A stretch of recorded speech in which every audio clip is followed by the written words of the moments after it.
Tapi setelah saya ke Jakarta bukan dengan ada pekerjaan, tanpa saya tahu kerja di mana sebagainya. Saya cuma modal dari kumpulan tabungan gaji saya sebelumnya, jual motor dan sebagainya.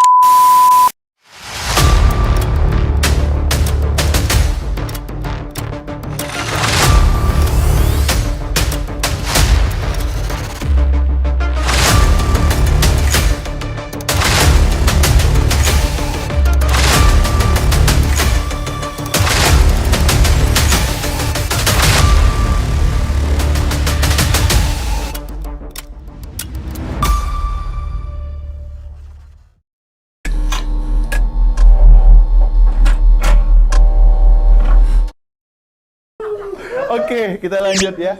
Jadi intinya adalah jangan sampai kita terpusat dengan konteks balas dendamnya.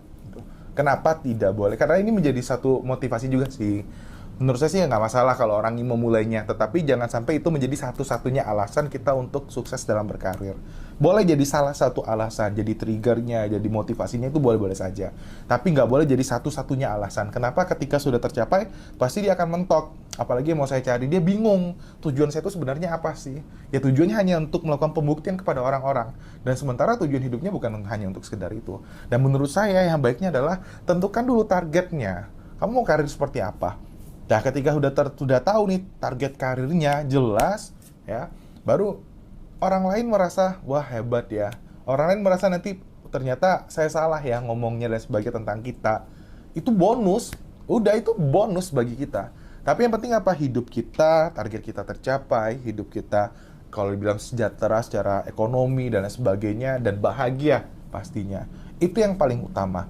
Jadi masa bodoh dengan ulasan ataupun pendapat orang ya mengenai kita ataupun terkait dengan cemooh lalu kita ingin menunjukkan bahwa saya nggak seperti itu. Nggak usah kita lakukan nggak usah itu menjadi target atau tujuan kita. Tapi itu adalah anggap bonus kalau kita jadi orang sukses, maka mereka akan tahu sendiri kita sukses atau berhasil dibandingkan mereka atau dan lain sebagainya. Gitu Mas Daryl. Siap. Oh gitu. Katanya Pak, ceritain dong dulu waktu perjalanan ke Berjalan. Jakarta. Merantau ke Jakarta untuk berkarir di sini. Oke, jadi dulu tuh pilihannya ayah saya nanya mau pacaran, mau kuliah. Pacaran dong. Enggak. Serius Pak, pacaran? Jadi mau pacaran atau mau kuliah? Kuliah. Oke, kalau kuliah perjanjiannya adalah tidak boleh pacaran sama sekali. Itu satu.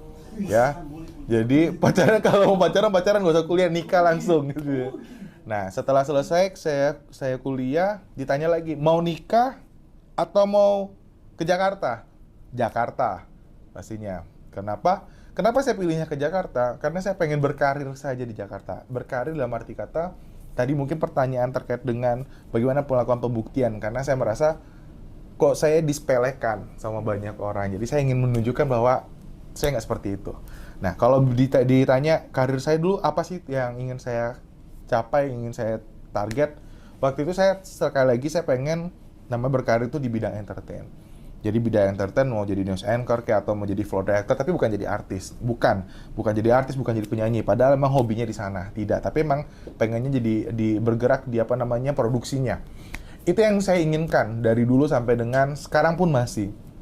Tapi setelah saya ke Jakarta, ingat di bulan Juli, kalau salah Juli apa Juni ya, saya ke Jakarta bukan dengan ada pekerjaan itu, tapi tanpa pekerjaan, tanpa saya tahu kerja di mana sebagainya. Saya cuma modal dari kumpulan tabungan gaji saya sebelumnya, jual motor dan sebagainya. Hanya itu modal saya ke Jakarta. Setelah 3 bulan saya di Jakarta, ayah saya bilang, loh kamu tuh kan lulusan sarjana ekonomi, kenapa kamu tidak kerja di bank? Nah, sejak itulah coba ya udahlah saya lamar. Saya mulai menurunkanlah ego saya untuk berkarir di dunia media atau dunia showbiz dan lain sebagainya. Karena saya sudah melamar selama 3 bulan tuh nggak ada jawaban, sementara saya harus tetap hidup. Jadi ya intinya saya ke Jakarta tujuannya adalah saya ingin berkarir di dunia entertain, di dunia produksi, tapi itu tidak dapat terwujud. Jadi saya berkarir mulainya sebagai bankir di Jakarta. Mulainya Silakan. Kalau di bidang produksi mau produksi karya seperti apa sih, Pak? Oke, produksi karya pertama drama musikal. Jadi dulu tuh senang kayak teater. Jadi saya juga dulu anak teater, saya anak tari, anak musik. Anak apa lagi ya? Oh iya, saya juga modeling juga, pernah casting juga, terus pernah nyanyi di kamar mandi. Tapi pernah ikut kursus nyanyi juga waktu itu. Jadi emang dunianya dunia seni. Jadi memang pengen memproduksi drama musikal, pengen memproduksi apa ya, kayak buat buat acara, terus buat suatu pertunjukan ya yang sering saya lihat di TV, lebih kurang seperti itu. Seperti itu, menarik. Seperti itu. Lanjut. Ya, ada lagi. Ayo. Apa ya? Boleh nih, nanya deh. Tapi ini lebih ke apa ya, generasi sekarang nih. Iya, saya kan generasi sekarang ya, Mas. Jadi di generasi sekarang tuh mungkin banyak apa ya, banyak banget problem di mana orang-orang tuh ngerasa FOMO. Jadi orang pengen berkarir, ikutan karir orang lain gitu. Nah, menurut Bapak pernah ngalamin itu juga atau enggak atau gimana? Oke, kalau saya pribadi saya nggak pernah ngikutin, tidak pernah.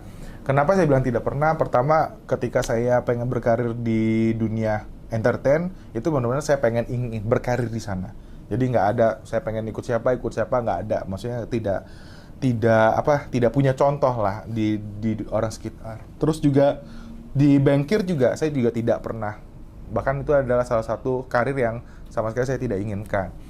Jadi dosen juga tidak ada. Jadi memang kalau dari perjalanan karir saya sendiri tuh nggak pernah untuk mengikuti atau merujuk pada seorang tertentu yang ada di sekitar saya atau sosok-sosok yang ada di sekitar saya. Nah, menurut saya nggak apa-apa kalau ditanya bagaimana pendapat saya mengenai FOMO karir ini, nggak masalah. Selama satu, itu adalah yang kamu inginkan. Yang dicontoh adalah sebagai parameternya saja, tolak ukur bahwa, oh saya pengen lo sukses seperti dia. Nah, itu pernah saya jadikan acuan, sosok salah satunya adalah Bapak B.J. Habibie. Kenapa? Saya pelajari blueprint-nya beliau. Jadi, jejak langkah karirnya beliau seperti apa yang aktivitas yang dia lakukan dan sebagainya. Itu yang saya coba adapt. Nah, PR buat teman-teman mungkin yang dituju adalah yang kalau pengen copy paste, jangan copy paste hanya sekedar targetnya, tapi copy paste dari kenapa sih dia bisa sukses berkarir. Apakah dia minum kopi tiap hari?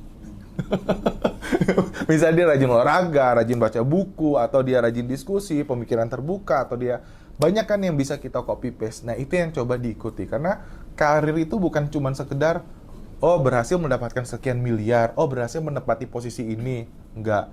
Karena itu kan bisa, kalau sekarang kan gampang ya. Kalau kita bilang mohon maaf ya, quote and unquote, memang sedikit gampang untuk mendapatkan uang ratusan juta dan miliaran. Untuk menempatkan suatu posisi itu kan relatif lebih mudah lah, untuk kesempatannya terbuka lebar. Tapi bukan itu yang diincar. Tuh. Mungkin seperti itu jawabannya, Mas.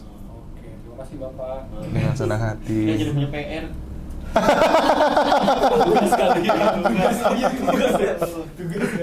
What's your end game? Dalam hal karir, nanti ujungnya pengen berhentinya di mana, sebagai apa? Oke, kalau misalnya karir sebagai dosen itu nggak ada hentinya. Jadi yang namanya proses tridharma, pengabdian dalam pendidikan, pengabdian pada masyarakat dan penelitian itu akan terus berlangsung selama saya sehat, selama saya masih bisa nulis, selama saya masih bisa berpikir, selama saya masih bisa berbicara.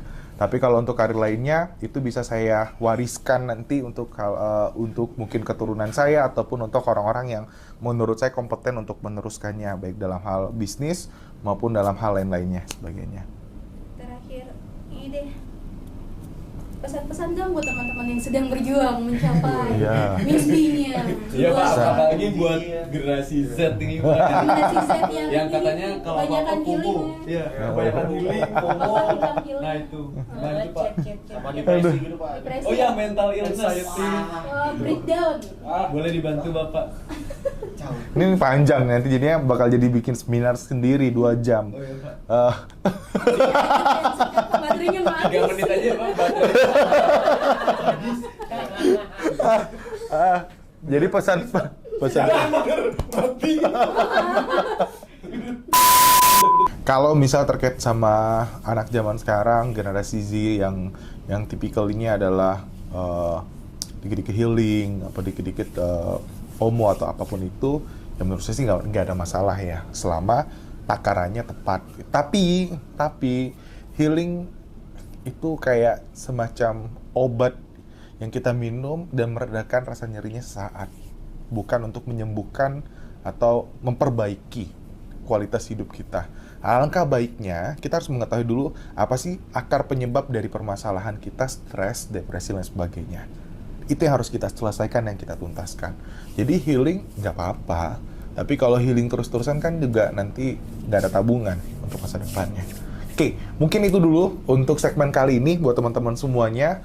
Terus saksikan di YouTube channelnya Ricky Wijaya. Jangan lupa di subscribe, like, dan share kepada teman-teman atau saudara kalau menurut kalian konten ini bermanfaat untuk semuanya.